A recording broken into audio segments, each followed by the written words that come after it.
Shalom. Selamat datang ke segmen Rhapsody Reality bersama TNI Malaysia. Masa untuk Rhapsody, masa untuk reality. Haleluya. Hari ini Pastor Chris berkongsikan firman tentang ucaplah syukur senantiasa. Sekali lagi, ucaplah syukur senantiasa. Puji Tuhan. Ayat Injil pembukaan kita dari Efesus 5 ayat 20 berkata, ucaplah syukur senantiasa atas segala sesuatu dalam nama Tuhan kita Yesus Kristus kepada Allah dan Bapa kita. Haleluya. Otak manusia terbahagi kepada dua bahagian yang utama, yaitu bahagian kanan dan bahagian kiri. Bahagian kiri adalah apa yang kamu gunakan untuk menganalisis, mengira, dan merancang. Ia juga untuk memberi alasan yang bersebab. Misalnya, jika terdapat suatu tugasan yang kamu harus siapkan, tetapi kamu berkata, aku tidak pasti sama ada aku dapat menyiapkannya kerana ini dan kerana itu. Itulah bahagian kiri otak kamu yang berfungsi. Ia menghasilkan alasan-alasan untuk kejayaan atau untuk kegagalan. Manakala otak di bahagian kanan menangkap gambar secara spontan, mencipta imajinasi dan memberi jawapan. Ia menghasilkan kreativiti, kecantikan, warna. Tetapi malangnya, kerana dunia di sekitar kita ini lebih cenderung menggunakan akal yang berdasarkan logik, maka kita diajar untuk berfikir dengan logik. Oleh sebab itu, kebanyakan orang bergantung pada bahagian analitik otak mereka, iaitu bahagian kiri. Dan akibat daripada hal itu, mereka tidak kreatif. Mereka tidak menghasilkan jawapan yang jelas. Walau bagaimanapun, ianya penting untuk kamu tahu bahawa bahagian kanan otak kamu boleh diaktifkan. Puji Tuhan.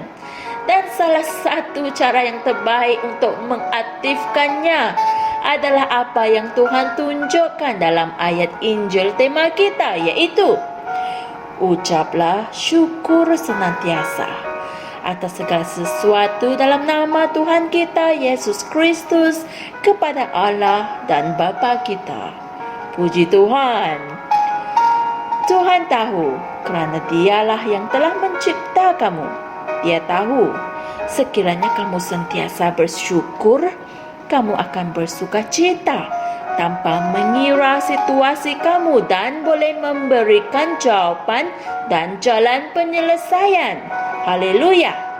Saat kamu berbuat demikian, kamu akan dapat melihat kehidupan yang lebih berwarna-warni, indah dan lebih cerah. Puji Tuhan. Oleh sebab itu, belajarlah untuk mengucapkan syukur selalu untuk segala sesuatu. Saya ulang sekali lagi. Belajarlah untuk mengucapkan syukur selalu untuk segala sesuatu. Haleluya. Tidak kira sama ada kamu berhutang atau ramai orang yang berhutang duit dengan kamu dan tidak dapat membayarnya, bersyukurlah. Pemilik rumah kamu mungkin telah memberi notis keluar. Tetaplah bersyukur.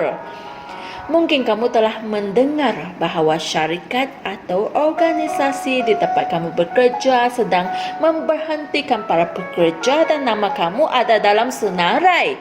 Ucapkanlah syukur. Tidak kira apa cabaran yang datang melanda, bersyukurlah. Haleluya. Hai. Alkitab membuat kita tahu bahawa mengucap syukur dalam segala hal adalah kehendak Allah di dalam Kristus Yesus bagi kamu. Haleluya. Ibrani 13 ayat 15 mengatakan, sebab itu, marilah kita melalui Dia senantiasa mempersembahkan korban pujian kepada Allah, yaitu ucapan bibir yang memuliakan namanya. Puji Tuhan. Apabila kamu memiliki sikap ini, yaitu sikap bersyukur, hidup kamu akan menjadi hidup yang penuh dengan kemenangan, kemuliaan, sukacita dan kesaksian yang tidak berkesudahan. Haleluya, puji Tuhan, maha mulia Tuhan. Mari kita sama-sama berdoa. Ya Bapa yang terpuji, Engkau sungguh pemurah dan baik hati. Dari lubuk hatiku, aku bersyukur atas rahmat-Mu, belas kasihan-Mu, kebijaksanaanmu, dan kuasa-Mu, di mana aku hidup dengan penuh kemenangan hari ini dan menjadi makmur dalam segala apa yang aku lakukan. Dalam nama Yesus. Amin.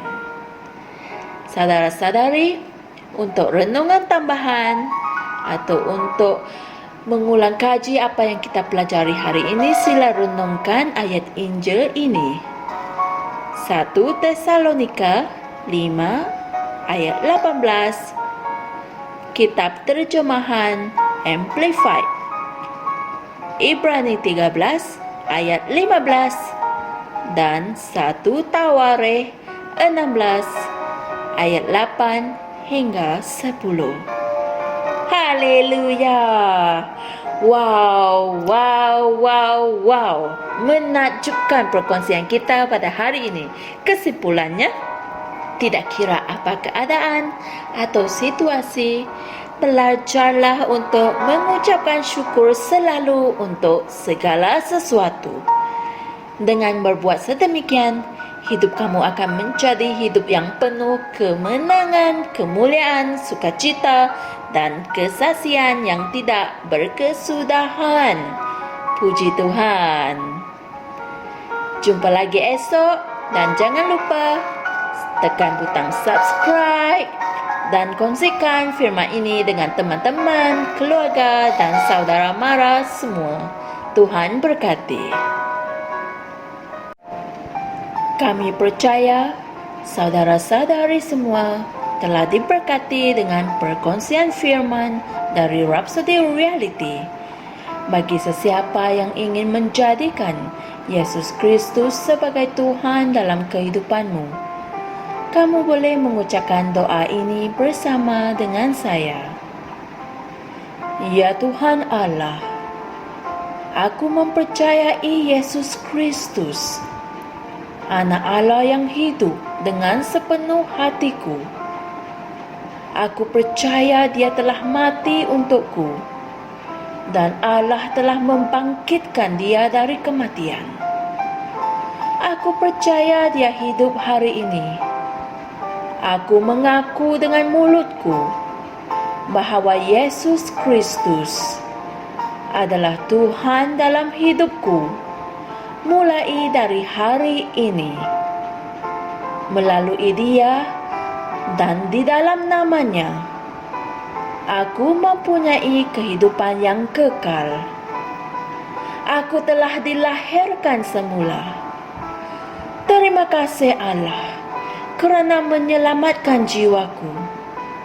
Aku sekarang adalah anak Allah. Haleluya. Tahniah, sekarang kamu telah menjadi anak Allah. Untuk apa-apa sebarang pertanyaan atau untuk mendapatkan lebih banyak maklumat mengenai bagaimana untuk bertumbuh sebagai seorang Kristian, anda semua boleh hantar mesej di akaun Facebook kami atau email kami di tni.msia@gmail.com. Sekali lagi, tni.msia@gmail.com. Tuhan berkati anda semua.